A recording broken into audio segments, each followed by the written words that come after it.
Hello friends, आज चलतु बनैबा ओडिशार प्रसिद्ध खंदाधाल स्टाइल माछ घांट। तापे मुझे आलू आ माटी आलू को छोट छोट कर काटी नहीं जाइए। गोटे कढ़ई बसैकी गरम कर नहीं आ तेल अल्प पकई देछि। तेल टिके गरम हो गला परे माटी आलू और आलू को पकई देछि। सेथरे स्वाद अनुसार लूण और अल्प हलदी पकईकी भल भाव गोले नबा आ किछ समय घोड़े छाड़ीदबा।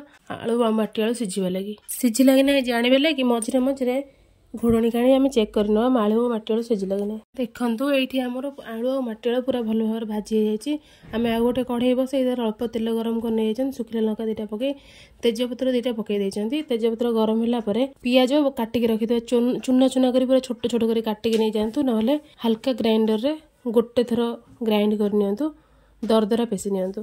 एठी हमें पियाज को किछि समय तेल रे भाजी नबा ब्राउन ब्राउन कलर हैला पर्यंत भाजी नबा। देखंतु पियाज हमर एठी ब्राउन हे गलानी।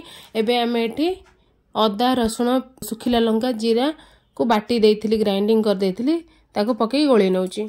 मसाला को 5 मिनिट एभली कसैला परे आमे सेतरे सुखिला गुंड सब पकेबा। एठी मु लंका गुंड 2 चम्मच पके देछि। आपण हिसाब राग जेमिति खाउतबे सेमिति पकेबे। धनिया गुंड 1 चम्मच पकईकी गोले नउची। सुखिला गुंड पकईकी 5 मिनिट खंड मसला को आम एमती गोले दबा। तापरे ग्राइंडिंग कर रखिथिबा बड़ बड़ 2टी टमाटर पकईकी मु गोले नउची। तरकारी रे कलर पाई 1 चम्मच काश्मीरी मिर्ची गुंड पकई दउची। निज मुठी रे 2 मुठा मापिकी धोईकी भल भाबरे मसुर को मसला रे पकई गोले नउची। एबे माछ को गोटे गोटे करी मसला रे पकईकी गोले नबा।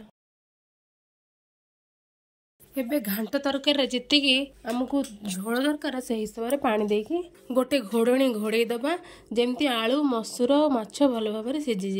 एबे घोड़णी काढ़ी चेक कर नबा देखिबा सब आलू आ माटी आलू मसूर एगुड़ा सब सिझीज कि ना। एठी हमर परिबा सब सिझी जाइए। आलू माटी आलू मसूर सब सिझी जाइए। मुझे गोटे छोट चमच डालचीन गुंड पकईची आउ चिकन मसला पकईची आउ धनिया पत्र को छोट छोट कर काटिकी पकई देछि। एबे रेडी हेगला मो माछ घांट। मो वीडियो भल लागुथले गोटे लाइक शेयर सब्सक्राइब करंतु। Thank you.